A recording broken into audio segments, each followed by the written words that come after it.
Bonjour à toutes et à tous, bonjour à tous les fans de Silhouette. Aujourd'hui, je vais vous présenter une vidéo que j'ai nommée Vidéo Projet 1 car je vais dissocier les fonctions de Silhouette Studio avec des applications et certaines astuces pour des projets. Aujourd'hui, je vous présente donc la vidéo Projet 1, garder l'intérieur des lettres.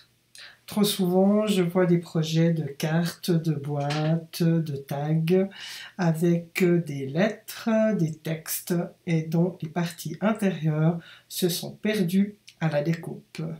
Comme vous pouvez l'imaginer, ce sont toutes les lettres comme les A, les O, les P, les R, les E en fonction de la police d'écriture et aussi de la majuscule ou de la minuscule. Par conséquent, je vais ouvrir une nouvelle page pour vous montrer tout cela. En fait, il y a deux techniques pour pouvoir taper du texte sur une carte ou dans une boîte afin de garder les parties intérieures. La première consiste à utiliser des polices stenciles.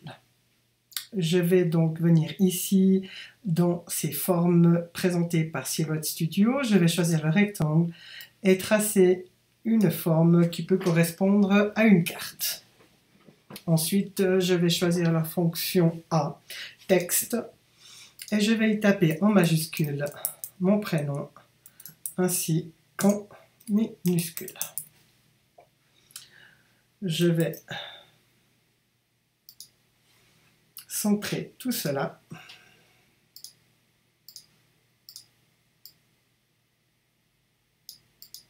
Et voilà. En faisant pomme A ou en glissant, je vais sélectionner le tout et je vais faire un créer tracé composite. Je vais maintenant choisir ici l'outil Tram fenêtre, donc Tram couleur, pour remplir de noir et vous montrer ce qui se passe lorsque l'on va lancer, je reviens en arrière, cette carte avec deux prénoms à la découpe. La machine de découpe va bien entendu découper le cadre, mais lorsqu'elle viendra sur les lettres, la machine va prioritairement découper le tour de ce A. Et puis pour mieux vous montrer de quoi on parle, je vais aller ici sur la fonction des lignes. Je vais simplement épaissir et en cliquant deux fois dessus, j'active les points de cette fonction. Et voilà. Donc quand votre silhouette va découper le A, comme elle va découper le tour, cette partie centrale va donc se perdre. Je vais recréer la carte, repasser par le A et je vais prendre la majuscule et la minuscule. Je vais cliquer ici pour simplement faire centrer.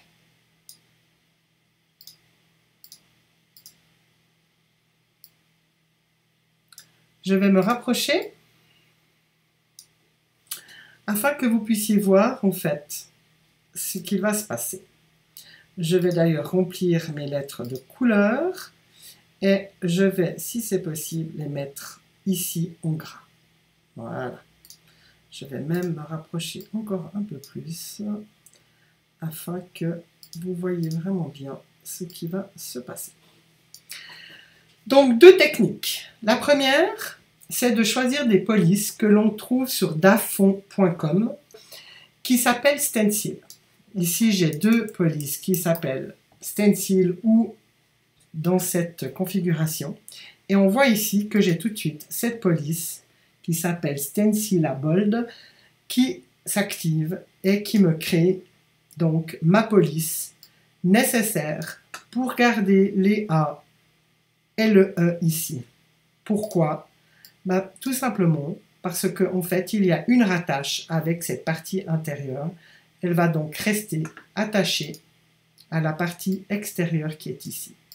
Si je fais on crée tracé composite pour avoir un visuel de ma carte, on voit tout de suite que cette partie va rester à l'intérieur. Les polices stencils se trouvent sur dafron.com ainsi que sur d'autres sites. Pour les installer, vous devez fermer Silhouette Studio, l'installer dans votre livre de police, et seulement à ce moment-là, vous pouvez rouvrir Silhouette Studio et le trouver ici avec l'ascenseur dans vos polices de caractères. Donc ça, c'est la première possibilité que nous avons. La deuxième, c'est de le faire soi-même. Alors, je reviens en arrière. Vous vous rappelez, je vous ai expliqué avant. Donc, là, j'étais un petit peu trop loin. Donc, je vais revenir un petit peu en avant. Voilà. La deuxième fonction et la deuxième possibilité se fera manuellement. Et pour cela, nous allons utiliser ici l'outil Cutter. Donc, je sélectionne cet outil qui apparaît à nouveau ici en haut. Je vais garder le contour fermé et non pas le contour ouvert. Et je vais choisir le contour droit et non pas les autres. Les autres contours se trouvent et sont réalisables seulement avec Designer Edition. Voilà. À partir de là, je prends mon cutter et je peux, selon ce que je veux faire, créer, en fait, découper, si vous voulez, je vais découper ma lettre pour créer une rattache avec la partie dessous. Je peux le faire dans le sens où je le veux. Cela n'a aucune importance. Ce qui est important, c'est de faire que cette partie intérieure soit rattachée à l'extérieur. Donc, je peux le faire dans le sens que cela me plaît. D'ailleurs, si on reprend, on voit que toutes ces parties sont détachées et qu'on pourrait facilement changer de couleur. Et c'est d'ailleurs pour cela que finalement, grâce à cette rattache, la partie intérieure est tenue et que nous gardons une visibilité cohérente du nom ou du texte que l'on veut. En fonction de la police et de la grandeur, je vous invite aussi à prendre le temps d'observer et de regarder pour peut-être éventuellement élargir un peu la distance afin que la découpe puisse se faire correctement. Donc si ici je sélectionne l'ensemble, je fais créer tracé composite et que je remplis, allez, une autre jolie couleur, on va dire orange, et que je me rapproche, on voit très bien que la partie intérieure sera rattachée parce qu'en fait, elle aura fait des parties séparées.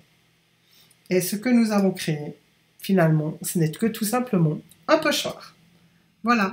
J'espère que vous aurez eu du plaisir à regarder cette vidéo. Merci pour votre indulgence car ce sont les toutes premières. Je vous remercie infiniment et je vous dis à bientôt.